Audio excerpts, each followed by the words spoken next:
Welcome back to Rugby Rundown, your go-to podcast for all things rugby. I'm Gavin, and with me, as always, is Adrian. Great to be here, Gavin. We've got a fascinating episode for you today as the rugby world turns its attention to Oceania this winter.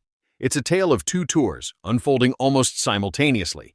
That's right. On one hand, you have the grand spectacle of the British and Irish Lions in Australia, a tour steeped in tradition and pressure. But just across the Tasman, Gregor Townsend's Scotland squad embarks on its own challenging Pacific odyssey. It's a truly unique dynamic, creating a parallel story of immense consequence for Scottish rugby. We'll be diving deep into what this means for the players, the squad, and even Gregor Townsend himself. Adrian, let's kick off with arguably the most tantalizing narrative connecting these two tours, the prospect of the bolter. With the brutal physical toll of a Lions tour, injuries aren't a possibility, they're an inevitability. For a select group of Scottish players touring the Pacific, every single moment will feel like an audition. Absolutely, Gavin. And while the official standby list is a closely guarded secret, the rugby community has a pretty clear consensus on who's on Andy Farrell's radar from Scotland. At the very top, we're talking about winger Darcy Graham and scrum half Ben White. Their cases are compelling, but for different reasons. Darcy Graham is the game-changer candidate, isn't he? He's been described as electrifying in attack, with an explosive finishing ability and broken field running that some consider unmatched in the home nations. His initial omission was largely due to a frustrating injury history. But if a Lions winger goes down, the argument for his lethal finishing is incredibly strong.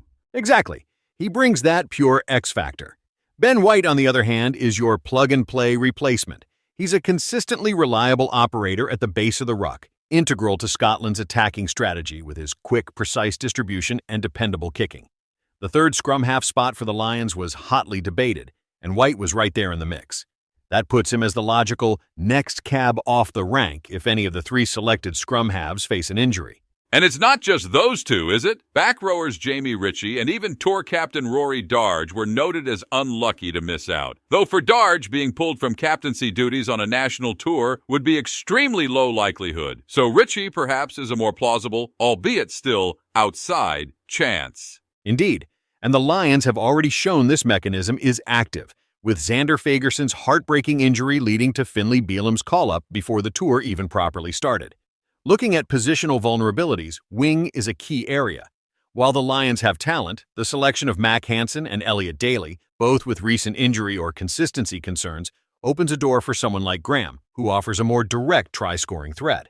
And scrum half remains precarious. While Jamison Gibson Park and Alex Mitchell were nailed on, the third spot was highly contentious. The fact they brought in Jack Van Portfleet as temporary training cover highlights how sensitive management is to being short-staffed there.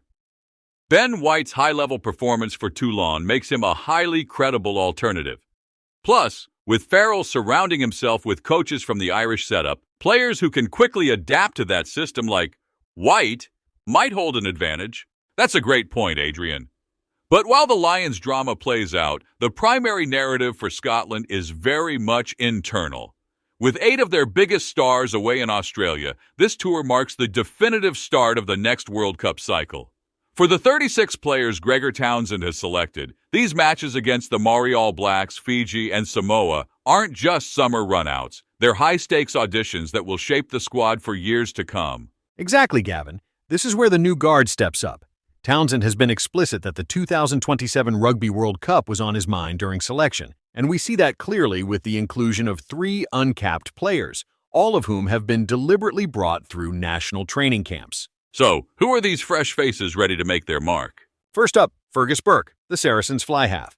He has a massive chance to address one of Scotland's most persistent concerns, finding a credible alternative to Finn Russell. With Adam Hastings also on tour, Burke has a direct opportunity to challenge for that crucial, undisputed backup role. Then there's Alexander Masabaka, a Fiji-born number 8 from France. He brings a different physical profile to a notoriously competitive back row, and a powerful showing could see him leapfrog more established names. And let's not forget Finn Richardson, a prop whose inclusion is a crucial investment in developing front row depth, especially at tight head, which is always a challenge for Scotland.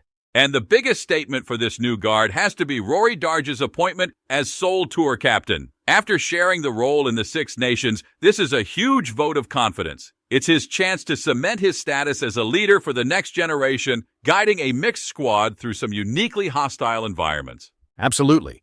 This isn't just about gaining experience. It's about proving they belong at test level now. And it's not just the new players. This tour is also a crucial comeback trail for others. Take George Turner, the 45-cap hooker. He's back after a year of international ineligibility due to his move to Japan. His recent signing for Harlequins shows he's serious about fighting for his Scotland place. And this tour is a direct test to reclaim that starting number 2 jersey. And in the forwards, we have Matt Fagerson and Andy Onyema-Christie, both returning from significant injuries. Fagerson's versatility and grit are key, but he needs to prove he's back to full fitness and form against a host of hungry challengers. For Onyema-Christie, just returning from a severe ankle fracture and dislocation is monumental, but he'll need to show he's lost none of his dynamism and can withstand Test rugby's rigors. So, we've talked about the new faces and the players on the comeback trail. But Adrian, what about those established veterans who perhaps had their sights set on a Lions jersey but missed out? This tour must be an intense pressure cooker for them, right? Absolutely, Gavin. For a group of seasoned Scottish players, this tour is less about opportunity knocking and more about defending their turf. They missed out on the Lions, and now they have to prove they're still indispensable within the Scotland hierarchy, especially with ambitious rising talents snapping at their heels. Who are some of the key names under this intense spotlight? At the top of that list is Jamie Ritchie. With 59 caps and as a recent Scotland captain, his omission from the Lions was a significant personal blow. Now, with Rory Darge taking sole captaincy for this tour, Ritchie's formal leadership role has diminished. He's in a direct battle for his starting flanker spot against hungry young players like the uncapped Alexander Masabaka and the promising Ben Muncaster. Every tackle, every breakdown will be scrutinized. And in the second row, Grant Gilchrist, the 80-cap veteran, faces a similar challenge. His inclusion actually raised a few eyebrows, with some fans hoping to see younger locks get more responsibility. Exactly. Gilchrist now has to prove he's still the best option to partner a Lions tourist like Scott Cummings. He faces direct competition from players like Max Williamson, who impressed in the autumn, and Leicester's Cameron Henderson. He can't afford to look like he's just holding a place for the next generation. Then there's Adam Hastings at fly half. He has a clear runway to establish himself as the undisputed number 2 behind Finn Russell, but he's not without competition from Fergus Burke and Tom Jordan. Inconsistent performances here could see him lose that crucial backup role. It sounds like the stakes are incredibly high, magnified by the start of this new World Cup cycle. They truly are. The 2023 World Cup marked the end of an era for some, with key tight 5 forwards like W.P. Nell and Richie Gray advancing in age and unlikely to feature in 2027. And with the Scottish pathway system facing criticism for not consistently producing top-tier talent, there's even greater emphasis on these fringe players successfully transitioning into core squad members. For players like Ritchie and Gilchrist, this isn't just about holding their spot for the next test window. It's about proving they have the form, fitness, and desire to be foundational players for the entire 2027 campaign. A poor tour could see Townsend accelerate that transition to the next generation, making these 3 matches career-defining moments. We've spent a lot of time focusing on the players and the immense pressure they're under, Adrian. But let's turn our attention to the man at the helm, Gregor Townsend. This Pacific tour feels like a very high-stakes evaluation for him personally, doesn't it? Especially with that 2029 Lions tour to New Zealand looming. It absolutely does, Gavin. With his contract running until after the 2026 Six Nations and the Lions tour in 2029 on the horizon, this really serves as a critical, if indirect, audition for rugby's most prestigious coaching appointment. His performance here, not just in results, but in tactical evolution and squad development, will be watched very closely. And what's his coaching philosophy?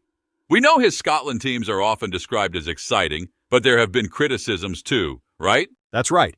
His core philosophy is well established, rooted in his own playing career. Empower players, exploit opportunities, speed, dynamism, high work rate.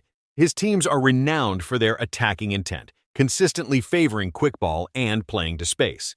However, that commitment to what some call fun rugby has come with a significant critique, that his Scotland side lacks a plan B and has repeatedly failed in big moments.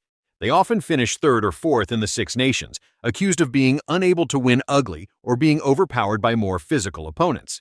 So this Pacific tour, without the singular creative genius of Finn Russell, really forces a tactical reckoning for him. Precisely. Facing the raw physicality of the Māori All Blacks, Fiji and Samoa without Russell compels adaptation. This is Townsend's chance to show he can build a winning game plan around a more pragmatic fly half like Adam Hastings or an uncapped prospect like Fergus Burke. It's an opportunity to prove he can coach a team to win through structured power and resilience, not just individual flair. His recent vocal opposition to the 7-1 bomb squad bench split at World Rugby's Shape of the Game Forum shows he's deeply engaged in the game's evolving tactical landscape and isn't ideologically rigid. So how will success be judged for him on this tour? It can't just be about the win-loss column, can it? No, it's far more nuanced than that. While he has strong internal backing from Scottish rugby chief Alex Williamson, there's external scrutiny over whether he's taken this group of players as far as they can go, particularly after 2 consecutive World Cup pool stage exits. Therefore, a truly successful tour must deliver on multiple fronts. Competitive results, ideally winning 2 of the 3 challenging away fixtures. Visible player development, with the new guard looking comfortable and effective at test level. Tactical flexibility, winning without relying on Finn Russell's unique creativity. And crucially, mental fortitude, converting pressure into points and closing out games, addressing those painful sliding doors moments that have plagued them.